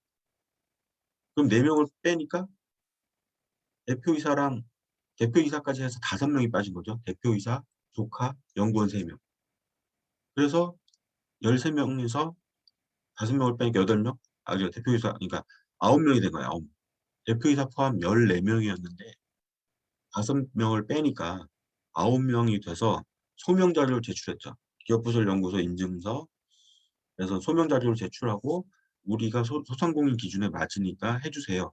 그래서 심사 받아 가지고 추가로 1억을 더 조달한 케이스예요. 요거 이해되세요? 지금 제가 드린 설명? 뭐, 반응이 없으셔가지고 이해되셨나 모르겠네요. 그다음에 정책 자금 한도 소진됐어요. 아까 그 K값 말씀드렸잖아요. K값. K값. 직전 연도 매출 곱하기 10에서 25%. 예. 그 한도가 소진된 거예요. 추가 신청이 불가했어요. 그러나 업종 코드를 변경해서 수령했어요. 이런 어떤 경우인가요? 이런 경우. 이런 경우. 예. 아, 도소매 업종으로 되어 있었는데 제조업 업종으로 바꾸고 제조업체로 바꾸면 정책자금 한도가 2.5배 증가한다 그랬죠. 그죠? 그래서 10배, 그러니까 직전 연도 매출의 10%를 직전 연도 매출의 25%까지 증액시킨 거예요. 업종 코드를 바꿈으로 인해서. 물론 제조업이 인정받아야 돼요. 그래서 업종 코드 바꿔서 추가로 룸을 만들어서 자금을 조달했다. 이런 소리입니다. 정책자금 한 번 도전해서 실패한 후에 뿌리 기업 확인서를 받고서 정책자금 유치 인정한 경우도 있어요. 그러니까 뿌리 기업이에요. 업종 코드상으로. 그래서 되는 줄 알고 넣었어요. 그랬더니 뭐 뿌리 기업인 건 뭐 알겠는데 뭐 인증서도 없고 뭐 그래서 우선 지원 대상에서 좀 제외됐으니까 대기해 주세요. 이렇게 탈락이 된 거예요, 사실. 그래서 저한테 SOS가 와서 가서 보니까 뿌리 기업 확인서가 없더라고요. 그래서 뿌리산업진흥협회에다가 서류 세팅해가지고 보내서 2주, 한 열흘에서 2주 정도 후에 뿌리 기업 확인서 받고 그 다음에 다시 중진공 들어갔죠. 그래서 받았어요. 이렇게 인증을 통해서 받는 방법도 있어요. 아니면 뭐 우리 회사는 뿌리 기업 아닌데 그럼 벤처 인증을 받았어요. 벤처 인증이라도 받으셔가지고 일단 그다음에 녹색 인증 조달청에 납품을 하시려면 녹색 인증을 꼭 받아야 조달청에 납품할 수 있는 곳이 있어요. 물품이. 그럴 때 녹색 인증을 받아주게 하고 녹색 인증 마크를 부착한 다음에 납품을 하면 조달청에 등록이 됩니다. 그래서 나라 장터에 우리 회사 물건이 등록이 되죠. 이렇게 하는 방법도 있어요. 대표이사가 한 20년 경력이 있는데 20년 동안 도소매만 했어요. 도소매. 근데 IT업을 창업했네. 네. 아니면 제조업을 창업했네. 그러면 이 사람의 직전 경력과 이 신규 창업 경력은 상관이 없잖아요. 그래서 인정을 안 해줘요. 그 심사기관에서. 근데 이거 내가 그쪽에서 일한 거는 엄연한 사실이니까 그 4대 보험 정보 조회 동의서를 쓰면 그 4대 보험 이력을 보거든요. 심사위원. 그럼 무슨 회사에서 몇 년부터 몇 년까지 근무했고 무슨 회사 몇 년부터 몇 년까지 근무했는데 내가 가라로 거기 사실 도소매 회사인데 그거 제조회사라고 말하면 들키지 않을까요? 어쨌든 약간 심사위원은 여러분들의 4대 보험 아니 건강보험 이력을 봅니다. 어느 회사를 거쳐왔는지. 그래서 하여간 그걸 보고 나는 제조업에 근무한 적이 없어요. 또는 IT업에 근무한 적이 없어요. 그러면 이렇게 하시는 거예요. 보통 이제 제가 그런 케이스를 받을 때는 그러면 그 회사에서 전산팀에 있었다라고 하시라고. 아니면 그 회사에서 외주 생산업체 담당이었다. 이렇게 하시라고. 그래서 항상 제조업 공장을 들락날락 거렸다. 이렇게 그냥 말로 하시면 되거든요. 그건 어떻게 증빙할 수가 없어요. 그렇게 해서 이 아무 상관도 없는 경력을 그래도 비슷한 경력으로 맞추셔야 돼요. 그리고 결정적인 한 방. 내가 이 신규 창업 아이템 관련해서 특허가 있습니다. 예. 특허 얘기를 왜 하냐면 지금 특허를 내셔야 내년 1, 2월에 특허 등록이 돼요. 지금 6월 특허 등록을 하시면 빠르면 내년 1, 2월, 늦으면 내년 여름에 특허 등록증이 나오거든요. 특허 등록증은 정책자금 업계에서는 그냥 금덩어리라고 보시면 돼요. 네. 그것만 있으면 그냥 돈 대출해줘요. 무조건. 그러니까 그만큼 정책자금에서는 특허의 비중이 중요한데 이 등록 특허를 얼마만큼 빨리 그리고 얼마나 많이 가지고 있느냐가 우리 회사의 재산이 만약 개인 사업자다 그러면 내 개인 재산이 되는 거고 법인 사업자다 그러면 법인의 재산이 되는 거예요. 그래서 이 특허를 담보로 추가 대출이 가능해요. 그래서 대표이사 경력이 부족할 경우 특허 등록을 해서 창업 자금을 조달할 수 있어요. 그다음에 이제 재무제표에 가수금이 있는 경우 있어요. 가수금이나 또는 가지급금. 가지급금은 회사 돈을 가져간 거고 대표가. 가수금은 본인 돈을 회사에다가 꼬라박은 거예요. 그 회사에 꼬라박은 돈이 4억이 있었어요. 그러면 그 자금 심사하는 분이 어떻게 보냐면 우리가 1억을 대출해 주면 지가 다 가져가겠네. 원금 회수하려고. 회사에다 투자 안 하고. 이렇게 생각할 수 있어서 가수금이나 가지급금이 있으면 기피하거든요. 가수금이 있으면 지 돈을 찾아가겠구나. 가지급금이 있으면 회사 돈을 이제까지 이만큼 가져갔는데 1억이 또 나오면 또 가져가겠지. 이렇게 생각한다. 그래서 가수금, 가지급금은 재무제표에 정말 치명적인 영향을 주는데 이거를 증자를 통해서 없애야 돼요. 재무제표에서. 대표이사가 회사에 투자한 돈으로 바꿔야 돼요. 회사에 빌려준 돈이 아니라. 그래서 재무 비율을 개선해서 재무제표를 좋게 만든 다음에 재무제표가 잘 나오려면 내년까지 기다려야 되잖아요. 네. 그래서 내년에 재무제표를 잘 받고 들어가는 방법이 있습니다. 이건 좀 오랜 플랜이 필요하죠. 장기적인. 그리고 개인 사업자분들은 아직 기장을 안 했으니까 하실 수 있다. 이렇게. 그래서 정책자금 사전 준비로 이건 지금 말씀드린 게 융자 심사예요. 하나 볼까요?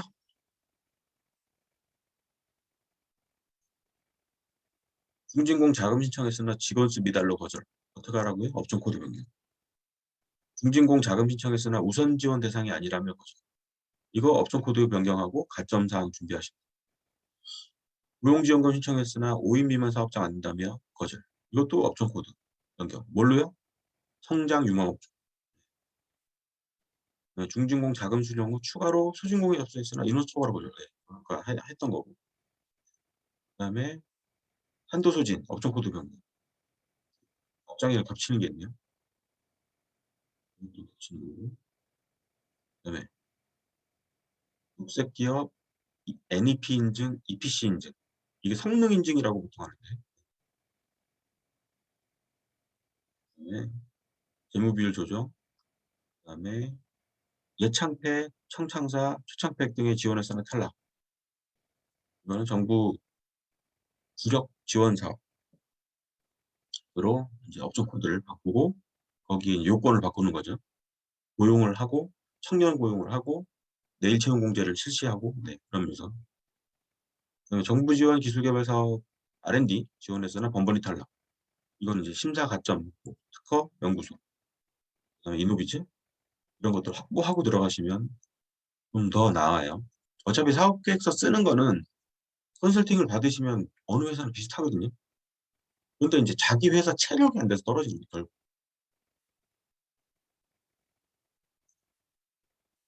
자, 그다음에 이제 창업지원사업, 보조금 사업 볼게요. 여러분들이 좋아하시는 게 무료. 이제까지 융자랑 출연금 받는데 이거는 이제 무상지원금. 자, 20, 30대 창업을 하면 꽃길을 걷고 40, 50대 창업을 하면 가시밭길을 걸어요. 네.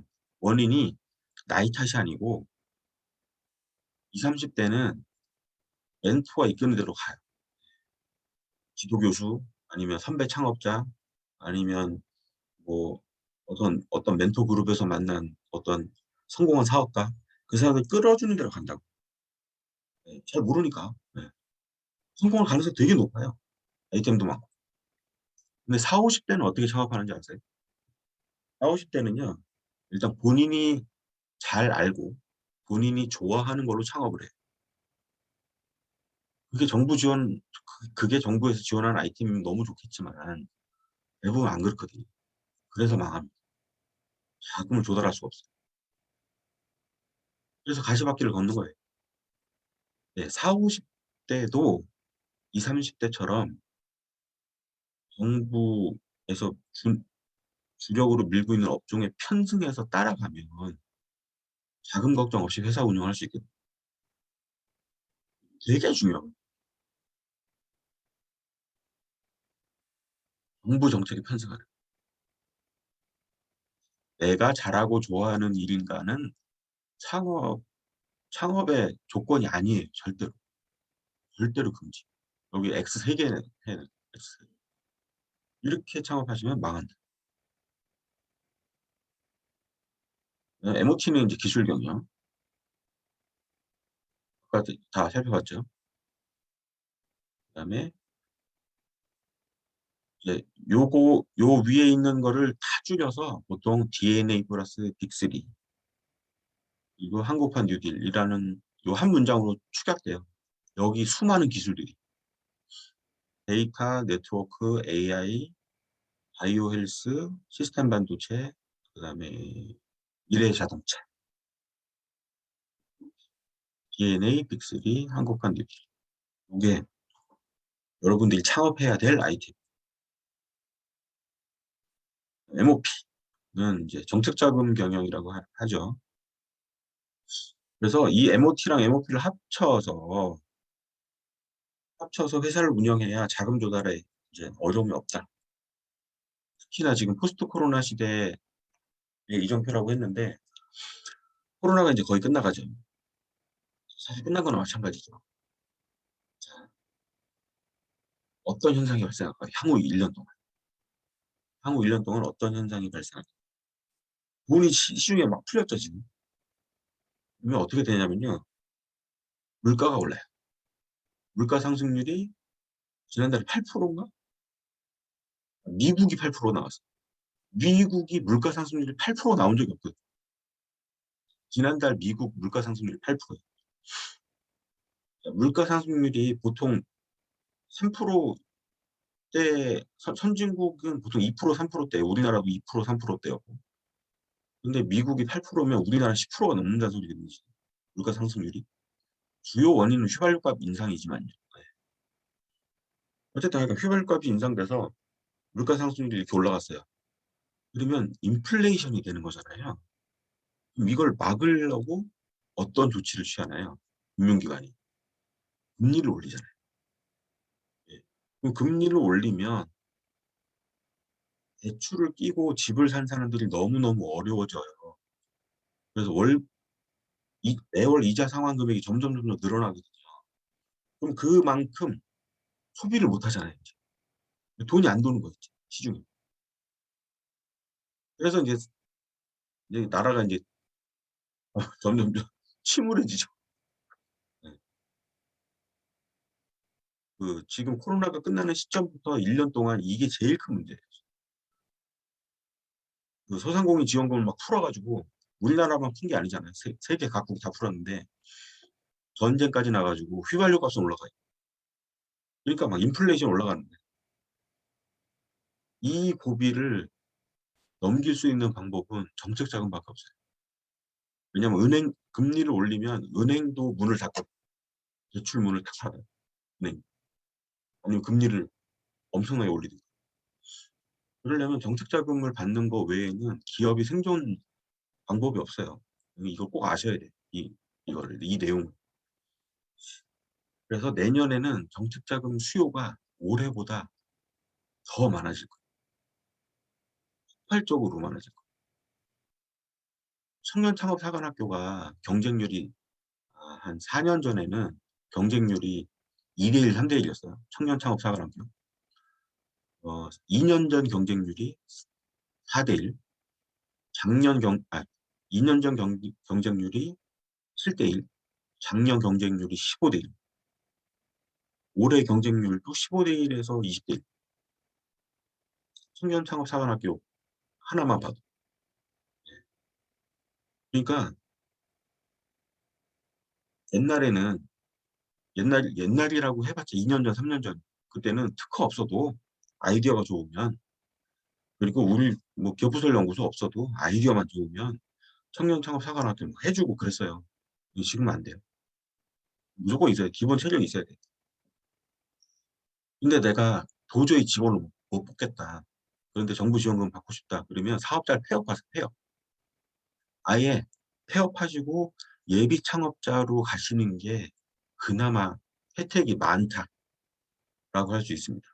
내가 지금 가지고 있는 사업자가 매출도 빌빌거려. 세금계산서 발행 건수도 별로 안 돼. 매출도 안 잡혀. 폐업하세요. 네. 폐업하시면 저기 정부에서 150만 원 지원금 나와요. 폐업 지원금. 그거라도 받으셔. 차라리. 그리고 지금부터 내공을 쌓는 거 6개월 동안. 저희 정책자금 TV 강의 들으시면서 내공을 쌓아. 그래서 내년 1월에 예창팩, 청창사, 초창팩 도전하시면 되잖아요.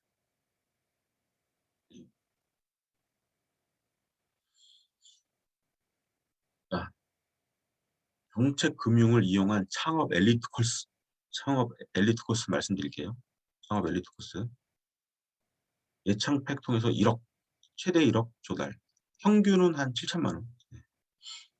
그다음에 청년 창업 사관학교 통해서 1억 또 조달. 요번에 제 그 멘티 기업 중에 청년 창업 사관학교 된데 가봤어요.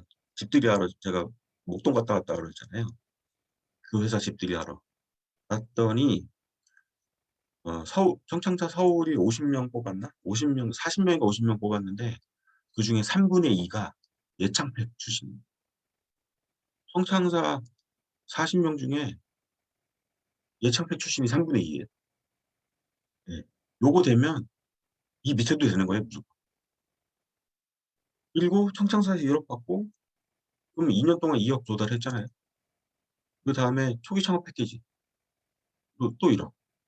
그럼 3년 내로 3억 조달이 되는 거예요. 물론 3억 맥시멈까지 받기 힘들겠지만 평균 7천만 원만 잡아도 2억 1천만 원을 조달한 거예요. 무상으로. 2억 매출 내기도 힘든데 2억 천을 무상으로 받았다는 건 중요합니다. 그다음에 창업 도약 패키지 3억. 이거는 3년에서 7년 사이. 그다음에 비대면 스타트업 육성사업. 이게 1억 5천. 예창팩이랑 요번에 예창팩이랑 비수기랑 같이 내신 대표님들 많았죠. 그다음에 창업 중심대학. 제가 예창팩, 청창사, 초창팩, 창북팩 한 번 더 나왔다 그랬잖아요. 그게 이거였죠. 창업 중심대학. 그래서 이렇게 한 번 나오고 이렇게 한 번 또 나오고 더군다나 비대면이면 이런 기회도 또 있고. 그다음에 각종 바우처. 400만 원짜리 비대면 바우처부터 2천만 원짜리 아니 1,600만 원짜리 데이터 바우처, 1,500만 원짜리 클라우드 바우처, 2천만 원짜리 제조 혁신 바우처, 3천만 원짜리 뭐 뭐지? 수출 바우처? 그리고 수출 바우처는 최대 1억까지 나와. 바우처. 바우처는 현찰로 주는 게 아니고 쿠폰을 주는 거예요. 쿠폰. 바우처가 쿠폰이잖아요. 이 바우처를 가지고 공급기업에 가서 이걸 주면 그 액수만큼 서비스를 받는 거예요. 마케팅을 하든 뭐 인터넷 광고를 하든 쇼핑몰에 입점을 하든 바우처를 할 수 있는 거예요. 바우처. 그다음에 고용지원. 고용지원금을 받을 수 있는 직업만 뽑아요. 고용지원금을 받을 수 있는 직업만 철저하게 가려서 뽑는 거예요. 그러면 그 직원 급여의 절반 이상을 지원받을 수 있어요. 고용지원금 1년 동안 직원 1인당 지원받고.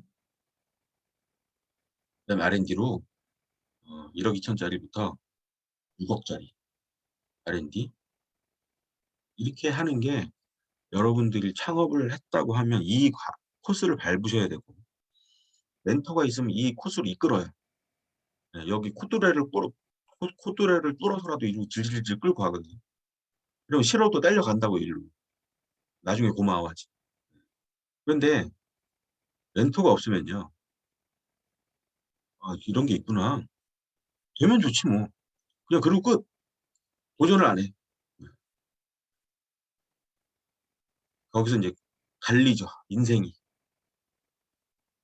그래서 잘 된 회사는 승승장구해서 뭐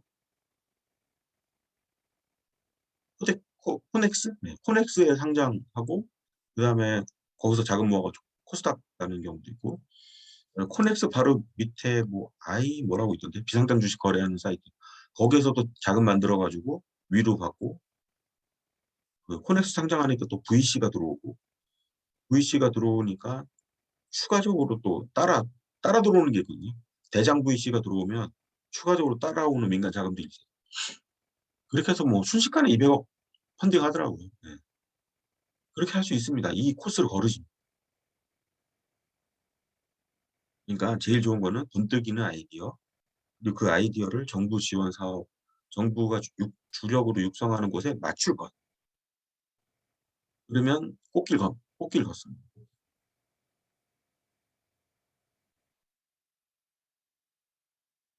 자, 비즈니스 모델 구축하는 거. 이거 했었죠. 네. 여기 1번이 뭐라고요? 이거 이제 1번. 문제 제기, 그다음에 고객 타겟 정하고, 가치 제한하고, 솔루션 적고, 솔루션을 이제 순서대로 적는 거죠. 세 가지 이상. 그다음에 어떤 채널로 판매할 것인지, 온라인으로 팔 건지, 홈쇼핑으로 할 건지, 뭐 지인 판매로 할 건지, 뭐 이런 전략.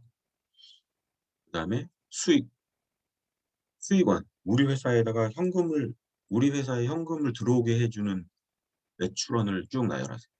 제품 가격도 좋고, 서비스 가격도 좋고, 그다음에 비용 구조. 고정 비용, 변동 비용. 그럼 이제 수익이 나오잖아요. 예, 수입에서 지출 빼면. 그리고 이제 핵심 지표. 6번, 7번을 통해서 우리 회사가 이익을 내려면, 이익을 내려면 뭐가 있어야 돼요? 핵심 지표가 있어야 돼요. 숫자로 관리할 수 있는 핵심 지표. 이거를 KPI라고 그러죠. KPI. 이걸 적어두고, 이걸 관리하면 되는 거예요. 회사를 운영하면서. 그리고 우리 회사 제품 또는 서비스가 다른 회사랑 차별되는 점. 차별되는 점 없는데요? 네, 그럼 창업하지 마세요. 안 하는 게 나. 마음고생만 하다. 억지로라도, 억지로라도 차별 요소를 만들어야 정부 지원 사업에서 심사 가점을 받는. 이게 뭐야? 다른 회사 다 하는 거네? 그럼 그걸 뽑아주겠어요? 심사위원들이. 그러니까 차별화 요소를 만드셔야 돼요. 이렇게 해서 아이템을 잡으시고. 이렇게 해서 비즈니스 모델을 구축하시고, 이렇게 구축한 예죠. 그다음에 이건 이제 카카오 택시? 네, 카카오 택시. 링캔버스 작성한 예시예요. 얘네들도 실제로 처음에 이렇게 하고 스타트 한 거예요. 링캔버스라는.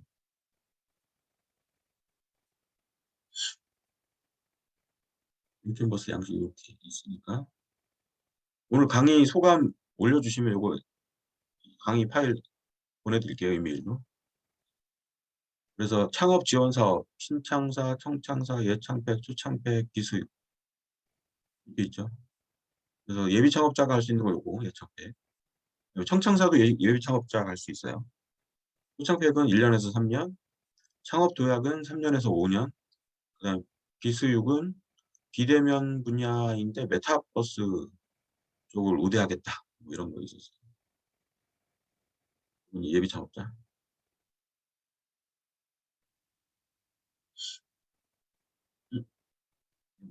다 들어왔네. 이렇게 해서 이제 강의는 끝났습니다. 이렇게 끝났고요. 나머지 뒤엔 정리를 안 했네요. 정리해서 드릴게요. 오늘 강의는 여기서 끝났고요. 지금부터 이제 질문 Q&A 시간 갖도록 하겠습니다. 양이 많아가지고 막 쉴 새 없이 얘기했더니 목이 타네. 채팅창에 질문해 주셔도 되고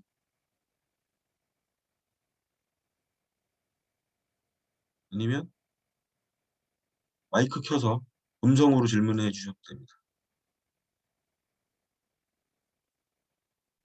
질문 있으면 질문 주세요.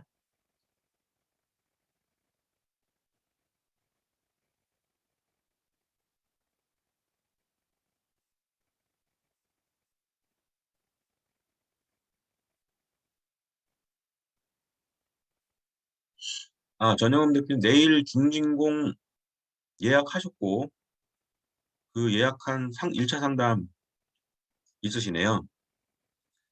그 전영업 대표님 그 예상 질문지 제가 보내드릴게요. 몇 가지 있거든요. 그거 단톡방에, 단톡방에 그 멘티 기업 단톡방 있잖아요. 거기에다가 올려주세요. 제가 올려드릴게요. 그쪽에다가. 예, 운전자금 신청하신 거. 예.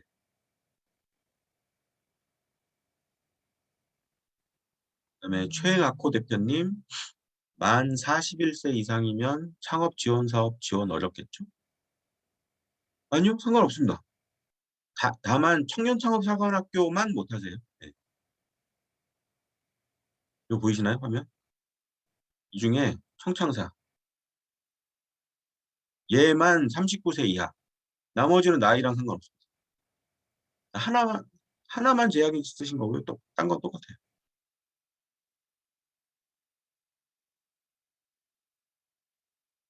최낙호 대표님 답변 됐나 모르겠네요.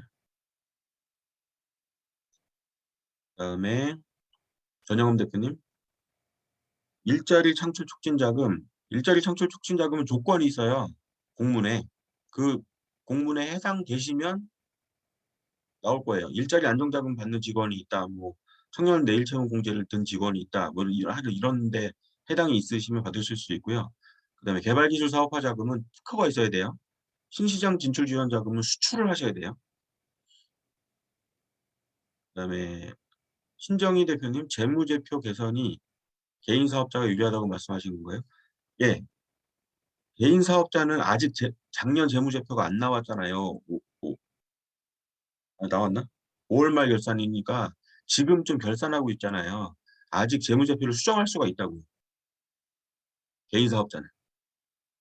이 작년 재무제표를 신정희 대표님, 네, 재무제표 개선할 수 있어요. 개인 사업자는.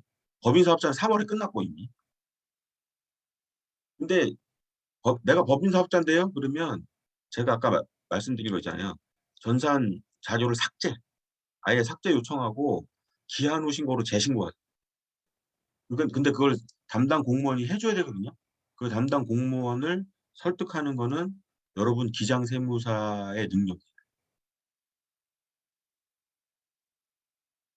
전영흠 대표님 위 세 개 중에 뭘로 밀어야 할지 걱정하지 마시고요. 담당자한테 물어보세요. 지금 예산 남아있는 게 뭐냐고. 예, 글로 넣으시면 돼요.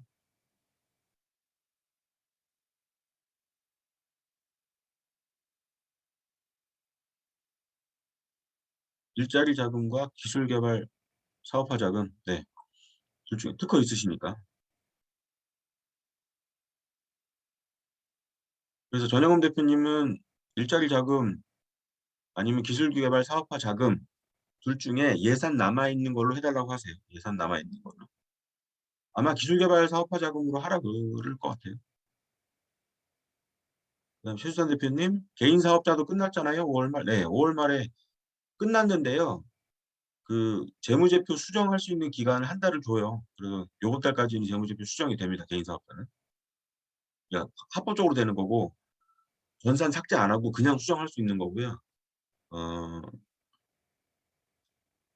법인 사업자는 이미 완료가 돼서 표준 재무제표 출력까지 나왔기 때문에 그 표준 재무제표 전산 자료를 삭제해서 날려버리고 어, 원래 3월 마감인데 마감 후 신고라 그래서 3월 마감인데 내가 과태료 내고 할 수 없이 과태료 내고 7월에 신고하는 거예요. 기한 후 신고라 그래서. 이렇게 하는 방법이 있어요.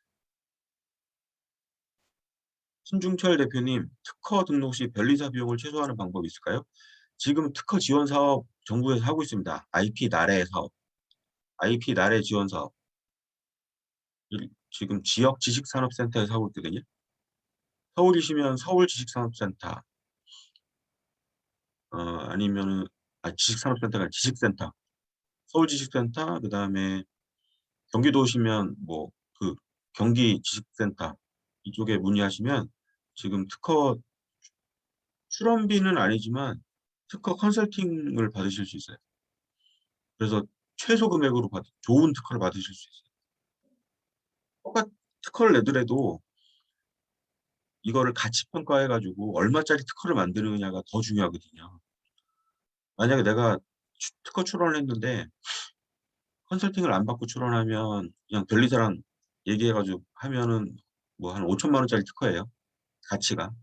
그런데 컨설팅을 받아가지고 이걸 4억짜리 특허를 4억짜리 가치를 갖는 특허로 만들면 그거 담보로 맡기면 4억 대출이 되는 거예요.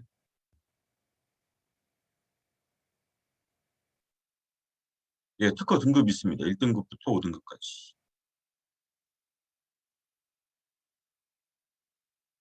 기술 특허 등급을 알려달라고 합니다. 특허 등급.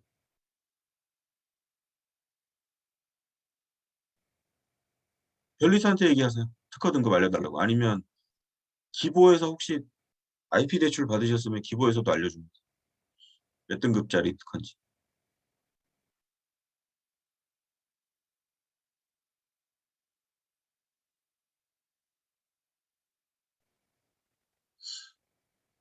다른 질문 또 있으신가요? 아, 신보에서 특허로 1억 4천 받으셨어요? 그러면 신보에다가 물어보세요. 그때 특허로 보증서 발급해 주실 때 특허 등급 몇 등급으로 했냐고 물어보시면 담당자가 알려줄 거예요. 그때 그 특허를 가치 평가해가지고 주거든요. 네.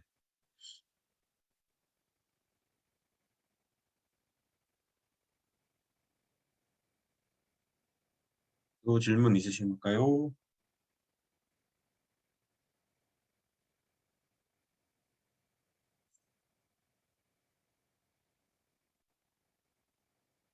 자, 오늘 12시 13분 시간이 지나서 그럼 오늘 강의 여기까지 할게요. 오늘도 강의 받으시느라고 고생하셨고요. 오늘 강의는 사실 내년을 준비하자 지금부터 미리미리. 특허 있으신 대표님들은 하나 더 내시고 특허 없으신 분들은 진짜 제가 답안 유출해 드렸잖아요. 푸는 방법도 알려드리고 그러니까 빨리 푸세요. 푸는 게 뭐냐면 변리사를 찾아가서 특허를 낸다. 네. 이게 푸는 거예요. 네. 그래서 꼭 내년 정책자금 조달에 성공하시기 바랍니다. 그리고 멘티 3기 언제 뽑냐고 자꾸 그러셔서 요번 주 중으로 멘티 3기 모집 공고 올릴게요. 네, 그렇게 하시면 되겠습니다. 오늘 고생하셨습니다. 그러면 오늘 이걸로 강의를 마칠게요.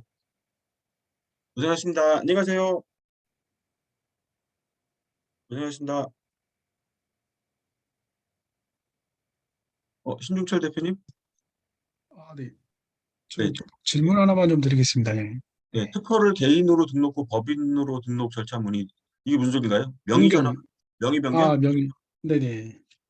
예, 저기 특허로에 가시면 돼요. 특허로. 음, 네. 잠깐만요. 제가 보여드릴게요. 특허로 안 가보셨어요? 네, 가봤습니다. 네. 아, 예. 특허로에서 바꾸시면 돼요. 특허로 해가지고 여기서 로그인 하신 다음에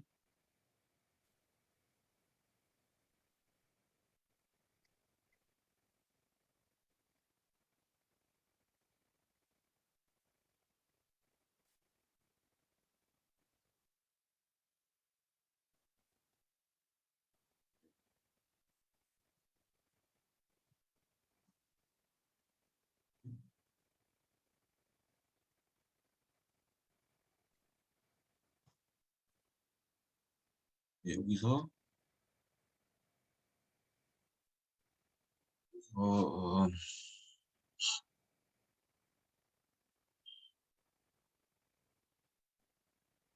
여기 증명서 전자등록증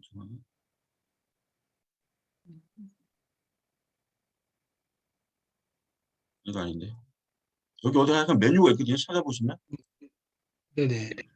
아니 잘 모르시면 여기 콜센터 전화하시면 돼요. 여기 특허 우리나라 정부 기관 콜센터 중에 특허청 콜센터가 제일 친절합니다. 네, 알겠습니다. 여기 민간 기업에서 하는 거거든요. 1544-8080. LG CNS인가 거기서 해가지고 엄청 친절해요. 1544-8080. 이게 명의 변경하는 게 비용이 많이 드나요, 혹시? 수수료가? 아니요. 찾아보겠습니다. 네. 3만 원? 3만 원? 3만 원인가 4만 원인가 들었던 것 같은데 저. 그래서 음, 별로 어렵지 않습니다. 네네. 알겠습니다. 네. 네, 고맙습니다. 네. 수고하셨습니다. 네. 네.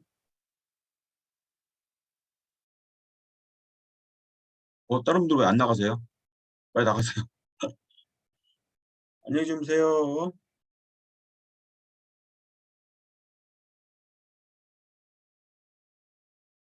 아까 스타벅스 아까 스타벅스 누가 됐지? 아까 까먹었네 갑자기. 아까 스타벅스 상품권 누가 됐는지 혹시 기억하시는 분? 안 나가셨네. 알겠습니다.